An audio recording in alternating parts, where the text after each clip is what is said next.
ውጤታማ ለመሆን ካላቀድክ ለመውደቅ አቅደሃል። በዚህም ድክመታችንና ጥንካሬያችንን ለይተን መጻፍ ይኖርብናል። አንዳንዴ እንዲሁ ተነስተን ውይ ዛሬ ቀኑ እንዴት ደስ ይላል እንላለን። ትክክለኛውን ነገር በትክክለኛው ጊዜ አሁኑኑ መስራት፣ የቆጠብነው ጊዜ ለሌላ ነገር ማዋል እንችላለን ማለት ነው። ስለ ስኬታማ ጊዜ አጠቃቀም አስፈላጊ የሆኑ ነጥቦች መጀመሪያ ማወቅ ያለብን አንደኛው ጊዜ ለጊዜ አጠቃቀም ነው። አብዛኞቻችን ቀጠሮ በማይከበርበት ህይወት በእቅድ በማይመራበትና የማንበብ ልምድ ባልጎለበተበት አካባቢ ውስጥ በማደጋችን እንዲሁ ከመሬት ተነስቶ በአንድ ቀን የተሳካ የጊዜ አጠቃቀም መጀመር አንችልም። ስለሆነም መጀመሪያ ወይም ቀን አልፎ ቀን ሲተካ፣ ሳምንት አልፎ ሳምንት ሲተካ፣ ወር አልፎ ወር ሲገባ፣ እንዲሁም ዓመት አልፎ ዓመት ሲጠባ መጪው አዲስ ጊዜ እንዴት መጠቀም እንዳለብን ማሰብ ማሰላሰል ያስፈልጋል።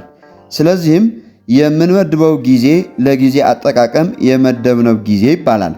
የዚህም አተገባበር በተለየ መልኩ ሊገለጽ የሚችል ቢሆንም የሚከተለውን ሂደት በዋናነት ይዞ ለውጦችን ማስተካከል ይቻላል። ጠዋት ወይም ማታ እንዳመችነቱ አንድ ሰው 1 ሰዓት በመመደብ የቀን፣ የሳምንት፣ የወርና የዓመት አጠቃላይ ሂደቶችን ጊዜ ሰጥቶ በማየት የተቀሩት አዳዲስ ቀናት፣ ሳምንታት፣ ወራትና ዓመታት በተሳካ ሁኔታ ማስኬድ ይቻላል። 60 ደቂቃ በሚከተለው መልኩ ከፋፍሎ መጠቀም ያስፈልጋል። አንደኛ 15 ደቂቃ እንስጥና ያለፈው ጊዜ ደካማና ጠንካራ ጎን መለስ ብለን የምንቃኝበት ነው። በዚህም ድክመታችንና ጥንካሬያችንን ለይተን መጻፍ ይኖርብናል ማለት ነው።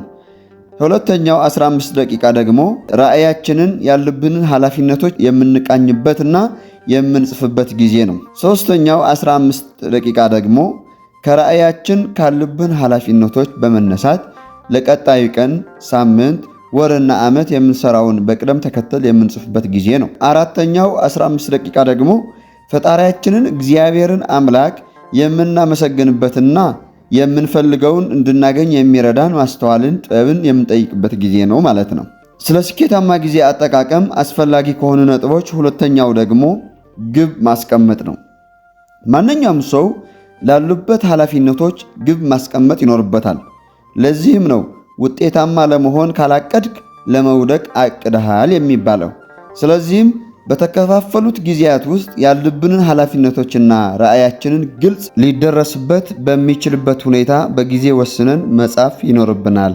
ስለ ስኬታማ ጊዜ አጠቃቀም አስፈላጊ ከሆኑ ነጥቦች ሶስተኛው ደግሞ አእምሮአችን በተፈጥሮ ንቁ የሚሆንበትን ጊዜ መለየት ነው። ይህ ማለት የሰው ልጆች አእምሮ ነገሮችን የማስተዋልና የማሰላሰል አቅሙ በጊዜ ሂደት ከፍና ዝቅ የሚልበት ሁኔታ የተለመደ ነው። አንዳንዴ እንዲሁ ተነስተን ውይ ዛሬ ቀኑ እንዴት ደስ ይላል እንላለን።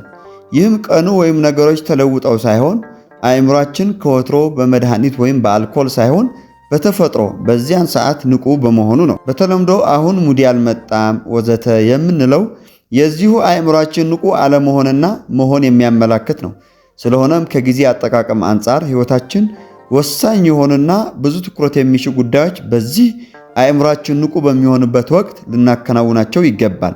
ይህም አእምሯችን ብዙ ነገሮችን ከተለየ ጠርዝ ተመልክቶ በአጭር ጊዜ ውስጥ ውጤታማ ስራ መስራት ስለሚችል ነው። ስለሆነም ስራው መሰራቱ ብቻ ሳይሆን በአጭር ጊዜ ብዙ መስራትም ያስፈልጋል።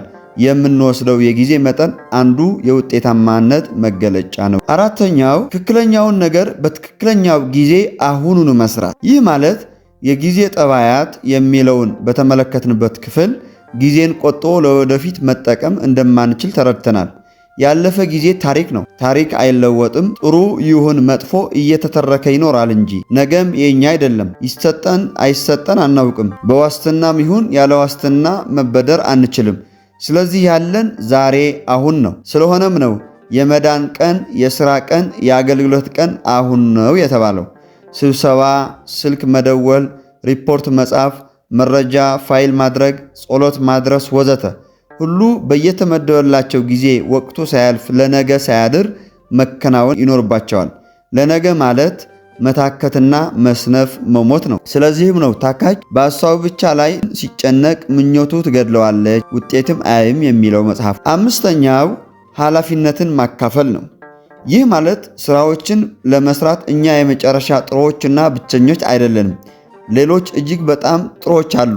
ስለሆነም ሁሉ ነገሮችን ጠቅልለን ይዘን ከምንጨነቅና ሳንሰራቸው ከምንቀር ስራዎችን ወይም ኃላፊነቶችን አካፍለን ክትትል ብናደርግ ተተኪ ከማፍራታችን በተጨማሪ የቆጠብነው ጊዜ ለሌላ ነገር ማዋል እንችላለን ማለት ነው። ሶስተኛ ክፍል ይቀጥላል። ይቆየን።